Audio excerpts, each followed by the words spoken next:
Imagine weekends without being able to do this. No Soccer Saturday, Jeff Stelling in the gang. No Super Sunday double headers. They're not really worth it at all. And what about the Premier League without Eden Hazard, Paul Pogba or Sergio Aguero? Well, before Sky came around, this is exactly how it was.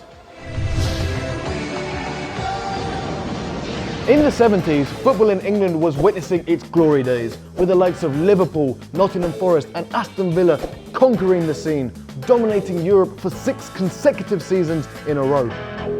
Into the next decade, and recession had crippled football like it had much of the rest of the country, leaving clubs and fans strapped for cash.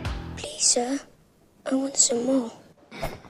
English clubs would slowly fall behind the likes of Italy and Spain, and our top talents would all ply their trade abroad. Stadiums were decaying, and hooliganism was becoming a deterrent for the masses to attend games, meaning attendance gates were crumbling. In the meantime, Rupert Murdoch and his crack team at Sky were looking for a decadent plan to overthrow the structure of the game, looking to bring football back to the masses. And that's exactly what happened on February 20th, 1992, as the First Division clubs resigned from the Football League en masse, signalling the end of the 104-year history of England's top flight. Sky B have won the exclusive rights to live television coverage of English football's new Premier League.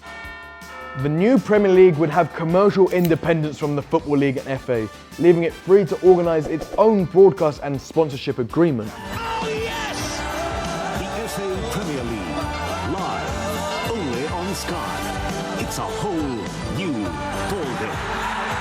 At the time, charging fans to watch televised sport was a relatively new concept, but a combination of the quality of football on offer and Sky's marketing strategy saw the value of the Premier League skyrocket.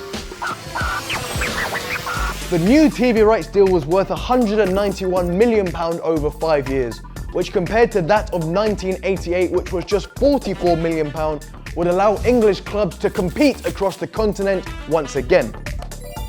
Nowadays, the TV rights deal is worth a staggering £5.136 billion, meaning each game cost £10 million itself. Last season alone, Sky showed 126 Premier League games and 127 Football League games. The Premier League is now the most watched sport in the whole world, being broadcast in 212 territories to 643 million homes, a potential audience of 4.7 billion. That is over half the world's population. And whilst they might move the fixtures, which means you have to take a 6 AM train for a 12:45 PM kickoff against Newcastle on a Sunday, quite frankly, we couldn't have done it without them.